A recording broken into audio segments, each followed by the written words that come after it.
Bien, chers frères et sœurs, que la grâce et la faveur de notre Seigneur descendent et demeurent sur vous. En ce 5e dimanche de Pâques, l'Église nous propose de méditer sur les textes de l'institution des diacres et sur aussi le texte de Jésus qui se présente à ses disciples comme le chemin, comme la vérité, comme la vie, qui se présente à ses disciples comme celui par qui on passe pour aller chez le Père. Mais avant cela, je voudrais, en ce dimanche qui est aussi celui de la fête des mères, souhaiter une bonne fête à toutes les mères, à toutes celles qui portent la vie, à toutes celles qui sont gardiennes de la vie, à toutes celles qui connaissent le secret de la vie, de notre croissance. Que Dieu bénisse les mères, que Dieu bénisse toutes celles qui s'efforcent chaque jour, qui se battent, qui se donnent pour que le monde soit meilleur, pour que le monde garde le sourire, pour que le monde soit plus beau. Voilà donc, frères et sœurs, aujourd'hui, nous allons méditer un peu sur le texte de la première lecture. Cette première lecture, je voudrais l'intituler « L'épreuve de la foi ». Parce que oui, nous voyons que cette première communauté passe par une épreuve de la foi. La communauté prospère, nous dit le texte en ses débuts. Il y a une prospérité, il y a une joie, il y a une augmentation de la communauté. Et les chapitres avant nous ont montré combien tout était presque parfait dans cette communauté. Mais comme nous le savons, quand l'Esprit de Dieu agit, quand l'Esprit de Dieu est à l'œuvre, l'Esprit du mauvais ne dort pas. L'Esprit du mauvais est là aussi, et il agit, et il travaille pour briser. En même temps que nous avons un peuple qui est le sacerdoce royal, qui est le peuple saint, qui est le peuple des élus, nous vivons une situation terrible. Nous vivons une situation d'incompréhension. Et il y a deux choses que nous allons constater dans les textes qui tuent nos communautés aussi, qui tuent la vie chrétienne, qui tuent l'unité des enfants de Dieu. La première chose, c'est les murmures. On nous dit que ceux de langue grecque murmuraient contre ceux de langue hébraïque parce que leurs veuves n'étaient pas bien traitées dans la distribution des repas. Le murmure, mes frères, mes sœurs, est une manière, est une tactique d'agir du mauvais. Parce que, puisqu'on murmure, on n'extériorise pas ses problèmes, on n'extériorise pas ce qui se passe, et on entretient la rancune, on entretient la haine, on entretient une espèce de vision négative de l'autre. Ceux qui murmurent gardent les choses au fond d'eux-mêmes. Ils n'extériorisent pas, ils ne disent pas à haute voix. Et j'imagine un peu l'ambiance entre les disciples, que les apôtres ont dû remarquer qu'il y avait des frictions. Les apôtres ont dû remarquer que quelque chose ne marchait pas. Quelque chose n'allait pas. Les gens se comportaient comme si ils n'étaient pas frères, comme s'ils n'étaient pas unis, comme si l'esprit n'était pas là. Et pourtant, tout ce groupe, quand les apôtres prêchaient, l'Esprit de Dieu descendait. Mais comme Jésus nous le rappelle dans les évangiles, quand la bonne herbe pousse, la mauvaise herbe pousse aussi. Et cette mauvaise herbe qui pousse, il faut la détecter, il faut la montrer. Et tant qu'on ne montre pas cette mauvaise herbe, elle continuera de pousser, elle continuera de gangréner la communauté. Un petit bouton qui commence, tant qu'on si on ne le traite pas, il grandit. Et tant qu'on le cache, il grandit. Et c'est ce qui s'est passé dans cette communauté. Le mal a commencé à grandir, la division a commencé à grandir, l'injustice a commencé à grandir. Pourquoi? Parce qu'on murmurait. On n'a pas voulu la dénoncer. Voilà le problème. Nous avons aujourd'hui du mal à dénoncer le mal, à dire tout haut, ceci est mauvais. Et parfois nous disons, c'est pas mes problèmes, tout le monde est libre.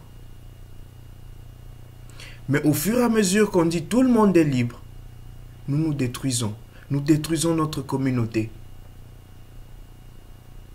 Imaginez-vous entre les enfants, qui est un enfant par exemple à la maison, qui chaque jour regarde, disons, prenons un exemple, regarde des films X. Et que les autres enfants se disent, écoute, c'est son problème, c'est sa vie. Cet enfant va grandir. Il va s'isoler.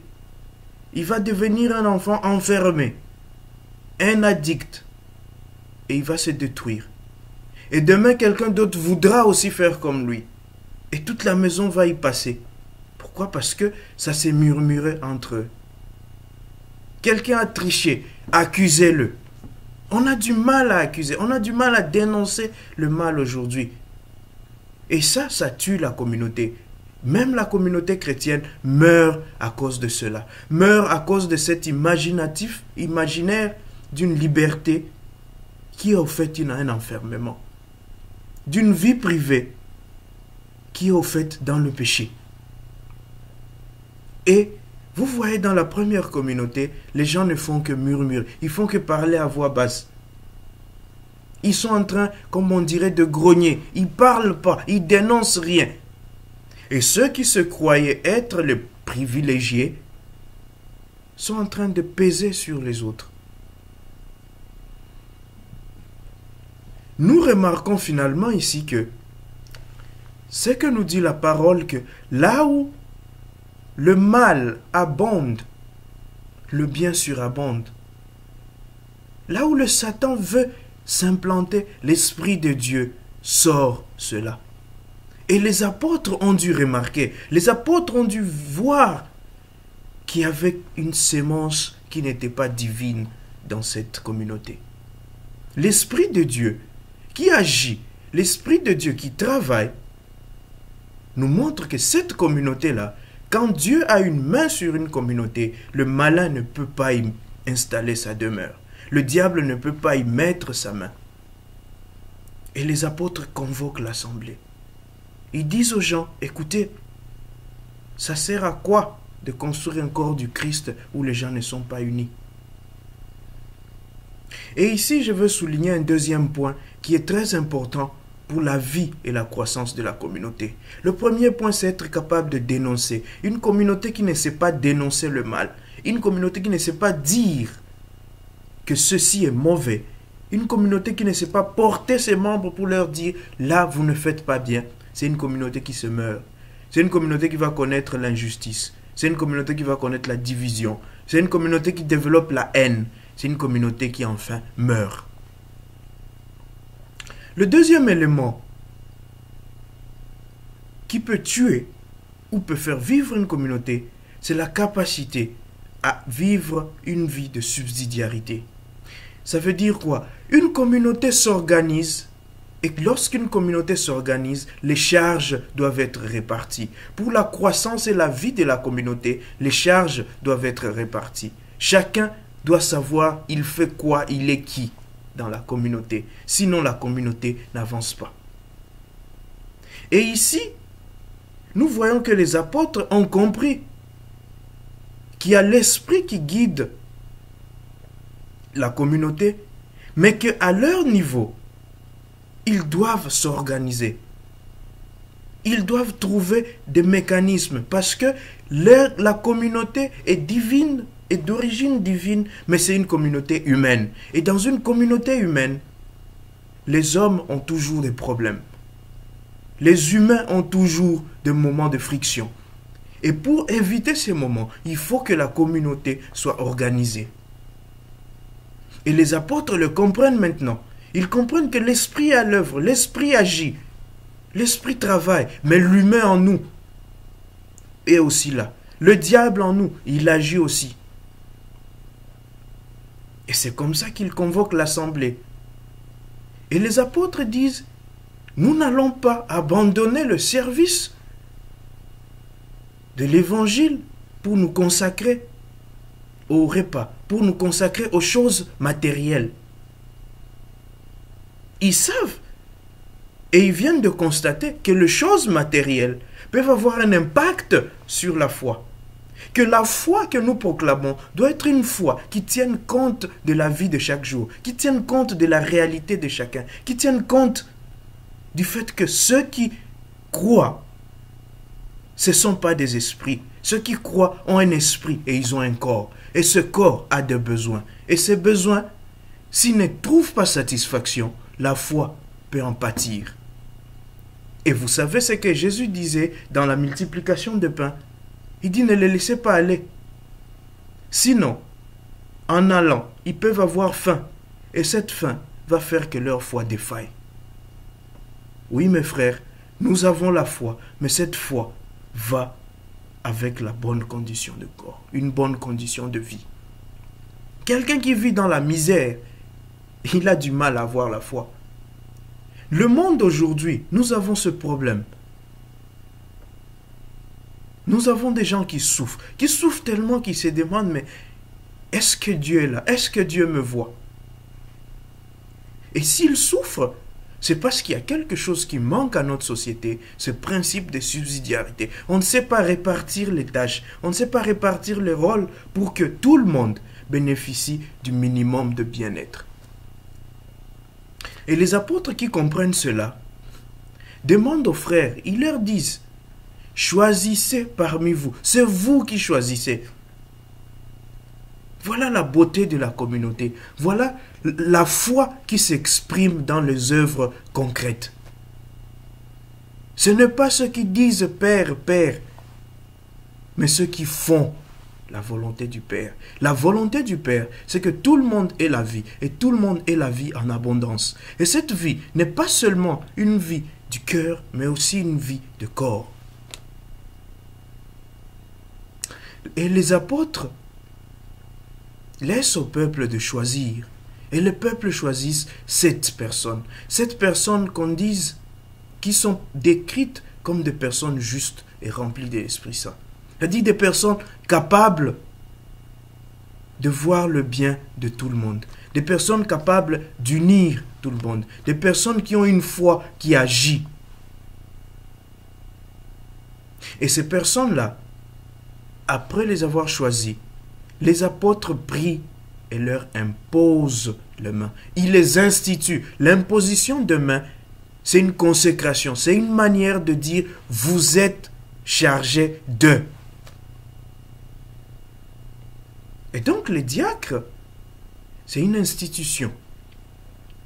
Les diacres, ce n'est pas des simples philanthropes qu'on a choisis. On a ramassé des gens ensemble, on dit « allez distribuer la nourriture aux veuves ». Non. Les apôtres rappellent par cette imposition que cette charge du diacre est sous l'autorité divine. Que tu es diacre, non pas parce que tu es un homme et tu veux donner la nourriture, mais tu es diacre parce que Dieu te choisit. Le peuple met en toi sa confiance et Dieu confirme cette confiance en te donnant son esprit. Et donc ceux qui agissent, ils n'agissent pas par leur propre chef. Ils ont une mission confiée par le Seigneur à travers les apôtres. Et aujourd'hui, la mission du diacre, c'est essentiellement cela. Le service de la table et le service de la parole. Parce que quand vous venez nourrir les gens, vous ne venez pas nourrir des prisonniers. Vous ne venez pas nourrir, je ne sais pas, vous venez nourrir des personnes humaines. Les prisonniers sont des personnes humaines. Mais je veux dire qu'il y a une relation qui s'établit entre vous et la personne à qui vous venez donner la nourriture. La nourriture, c'est un moment de charité, c'est un moment de fraternité, c'est un moment où les gens se rassemblent. Et donc le diacre qui vient donner la nourriture, il vient aussi parler à ses peuples pour éviter justement cette division, pour éviter ces petits groupuscules qui se créent. Ah, moi c'est mon type. Moi, c'est celui-là. Non, le diacre, il est le diacre de tous. La parole de Dieu est la parole de tous. Ainsi, les apôtres venaient de résoudre 2 problèmes de la communauté qui grandissaient et que le diable entretenait. Et nous-mêmes aussi, dans nos communautés, dans nos maisons, on commence par la maison parce que la maison, c'est la base. dans nos maisons, dans nos familles, s'il n'y a pas un principe dessus, si le papa veut être dictateur, le papa il fait tout, le papa il est tout, le papa il dit tout, le papa il donne tout, cette maison n'a pas de paix. Les enfants seront aigris. La maman sera aigrie. Une maison où parce que la maman a un poids économique, elle dicte tout, elle dit tout. Personne ne parle à la maison, cette maison se meurt. Cette maison se meurt. Une famille où on ne sait pas répartir les tâches, où les tâches de la maison reposent sur une personne, on ne peut pas survivre dans cette maison. Tôt ou tard, quelqu'un se fâchera. Nous connaissons certains pays où tout repose entre les mains d'une personne ou d'un petit groupe de personnes. Ces pays-là souffrent. Parce que quelqu'un ne peut pas être juge et partie en même temps.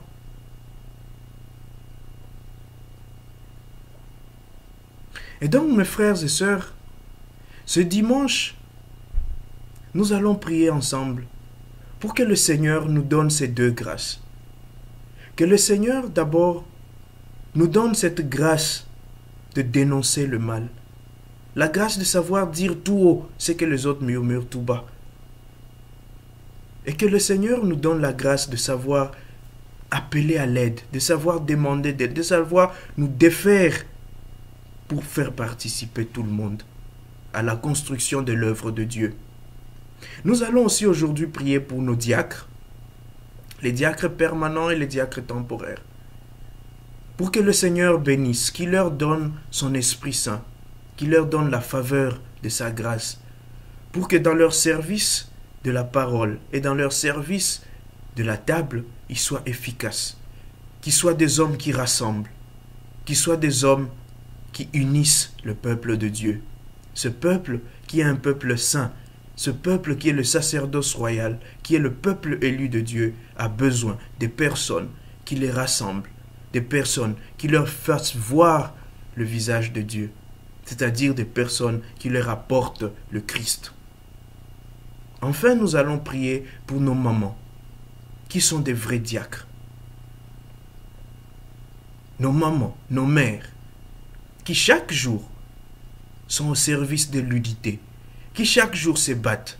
De nombreuses femmes qui meurent en silence parce qu'elles veulent garder l'unité de leur foyer. De nombreuses femmes qui se font taper, qui se font insulter, qui se font maltraiter